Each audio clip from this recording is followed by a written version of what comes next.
I ask a lot of questions. I always have, probably always will. Questions are at the tip of my tongue again and again. I want to know. I'm curious. I ask a lot of questions. So does the Bible. If you really ever want to get into your spiritual life, I mean, seriously, if that matters to you, if it matters to you to go a little deeper than this in your spiritual life, I recommend someday that you pick up this book, the Bible, and just read the questions. This whole book is birthed out of human beings' questions. It carries some of the most important questions you or I will ever ask. And if we have the courage, and I mean courage, to stay with the questions, let them swim around inside of us, don't rush to conclusions. If we have the courage to stay with the questions, all kinds of life will open up for us. And what I have found in my own life is that a good question at the right time can open up the deepest down things like nothing else in the world. And of the questions the Bible asks, for me, one of the very most important is right here in this gospel this morning. What is mine to do?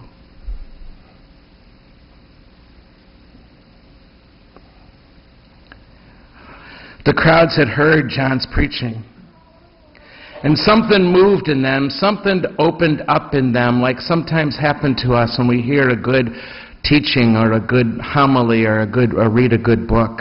Something opened up in them. They were so moved by this new experience that they came to John and presented themselves for baptism. And as they came out of the water of baptism, a new question came to them. A different question than they had asked before. Okay, now, what is mine to do? What is mine to do? In this scene you just heard proclaimed, first it's the crowds who ask that question in the midst of the circumstances of their lives. Then the soldiers ask it for themselves. And then the lawyers ask it too. And now, this morning, at this Mass, now it's our turn. What is mine to do? It is the next right question. And if we are serious about our spiritual lives, we will be asking it again and again in the moments of our day and as things unfold around us. What is mine to do? And I dare say the willingness to live inside that question is what defines a true disciple.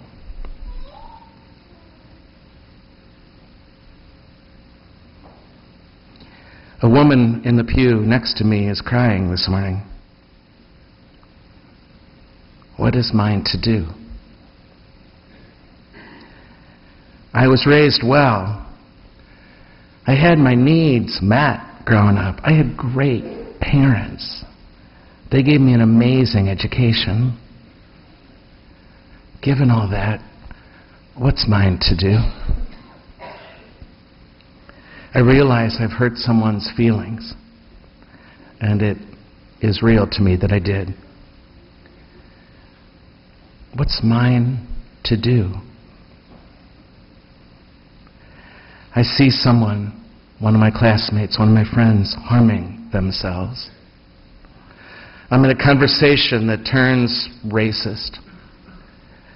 I read something about climate change, and it hits me right between the eyes. What's mine to do? And this Sunday, We have to ask that question in the light of the horrific shootings in Connecticut. One thing I know I will hear, and which I dread hearing, are statements like, "That's what's wrong with the world." Easy answers. The world is so messed up right now. And it seems to me that that response is part of the problem.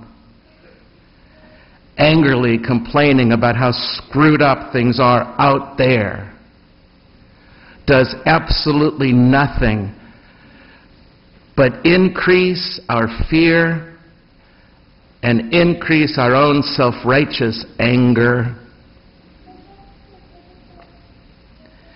Instead, the response needs to be a question. Well then, what is mine to do?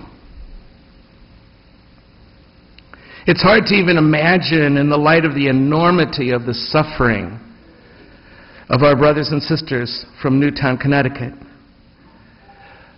But yes, we can do something. We can love them. We can pray for those particular families and the people involved. We can do that. Perhaps more importantly, the question, what is mine to do, becomes a more personal and a deeper introspection. What is mine to do with the violence in my own heart? And if anybody here this morning thinks it's not there in your heart, then you're deluding yourself. It's there. In the light of the violence in my own family, the separations, the words, the garbage that comes out of our mouths, what's mine to do?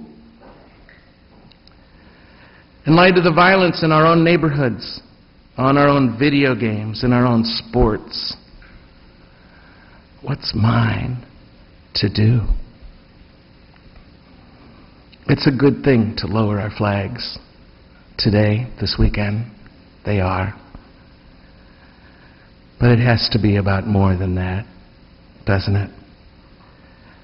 As fine as that is, we still have to ask, it seems to me, what is mine to do? We have to ask the question, and I don't want to tell you what your answer should be, but I do want to throw out just a couple thoughts. And I want to suggest sometimes, and maybe even ask, have you examined your own conversations of the last week, whether on the phone or face-to-face, on your Facebook page or Blogspot or Twitter account? Are those conversations marked by anger or hurtful words?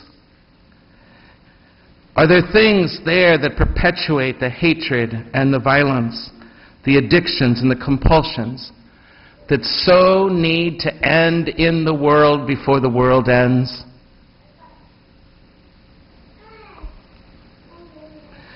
Are there websites, TV stations, radio programs that it's time to start turning off now because of the hatred?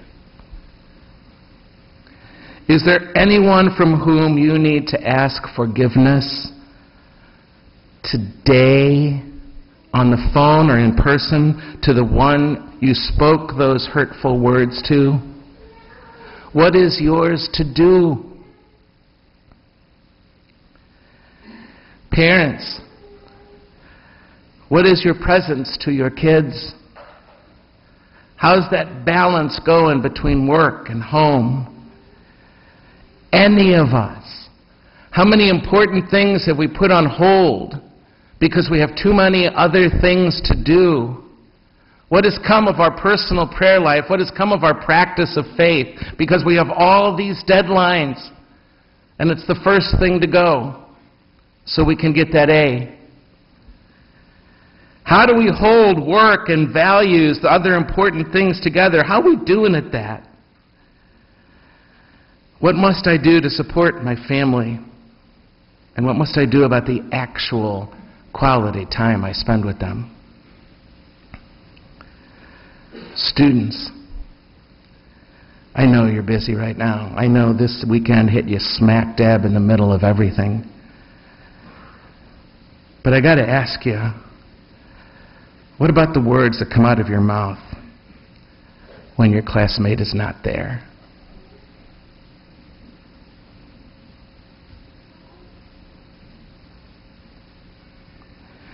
You who live alone, what is yours to do? The temptation for many is to become more bitter, more angry. But it doesn't have to be that for you. Instead, are you becoming bigger, more generous, more loving, a bigger presence in the world? I have to ask the question, what is mine to do? And so do you.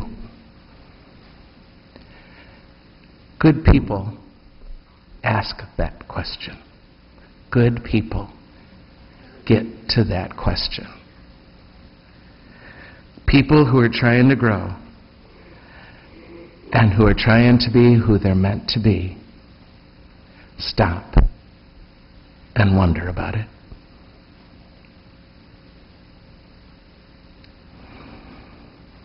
You know, we're not likely, you and I, to get a whole lot of free time in the next 9 days before Christmas.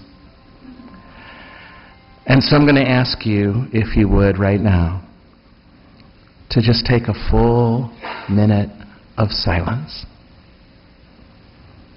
I'm just going to ask you to take a minute of silence together here. And just stay with the question, if you would. Because I think it's crucial.